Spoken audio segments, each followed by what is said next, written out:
शेतकरी कर्जमाफी, शेतकरी राज्यातील शेतकऱ्यांना कर्जमाफी बाबतीमध्ये काय शेतकऱ्यांनी प्रश्न काय सदस्यांनी प्रश्न उपस्थित केले?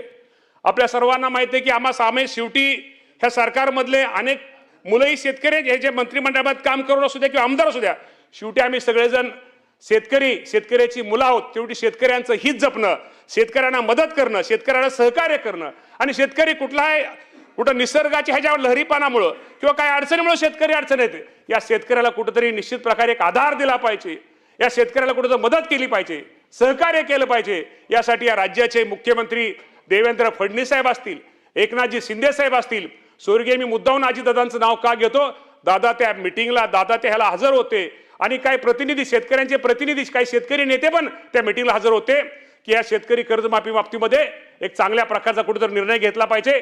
यासाठी मुख्यमंत्री आणि दोन्ही उपमुख्यमंत्र्यांनी त्यावेळेस आपल्याला माहिती आहे की प्रवीण परदेशी साहेबांच्या अध्यक्षतेखाली एक कमिटी स्थापन केली आणि ते कमिटीला सांगितलं, एक गाईडलाईन दिली, कमिटीला सांगितलं की साधारणतः आपण एप्रिल महिन्याच्या पहिल्या आठवड्यापर्यंत आम्हाला या कर्जमाफीच्या बाबतीमध्ये शेतकऱ्यांना कर्जमाफी ही कशी दिली पाहिजे, त्यामध्ये निकष काय असलं पाहिजे की जेणेकरून माझ्या महाराष्ट्रातील शेतकऱ्यांना त्याचा कसा फायदा जास्त होईल, हे निकष साधारणतः एप्रिल महिन्याच्या पहिल्या आठवड्यामध्ये त्यांना आम्ही ही दिलेलं आहे. त्यामुळे एप्रिल महिन्याच्या पहिल्या आठवड्यात त्यांचा अहवाल आल्यानंतर त्या बाबतीमध्ये चर्चा होऊन साधारणतः आपल्याला माहिती आहे की सोसायटीचं कुठलंही शेतकऱ्यांचं सोसायटीचं वर्ष 30 जून असतं.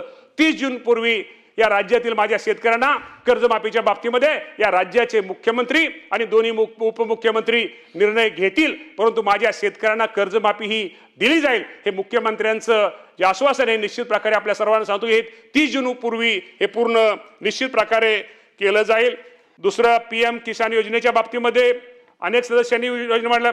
पीएम किसान योजनेच्या माध्यमातून महाराष्ट्रातील साधारणतः आपल्या 1,19,00,000 पहिल्यांदा शेतकरी त्यामध्ये लाभार्थी हे होते.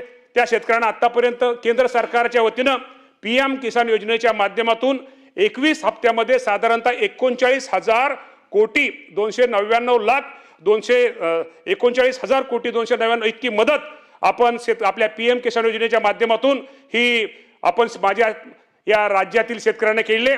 त्याचप्रमाणे नमो शेतकरी ही आपल्या राज्याची योजना आहे. त्याच पीएमच्या धर्तीवरती आपण राज्यांनी ही नमो शेतकरी योजना, महासन्मान योजना केली.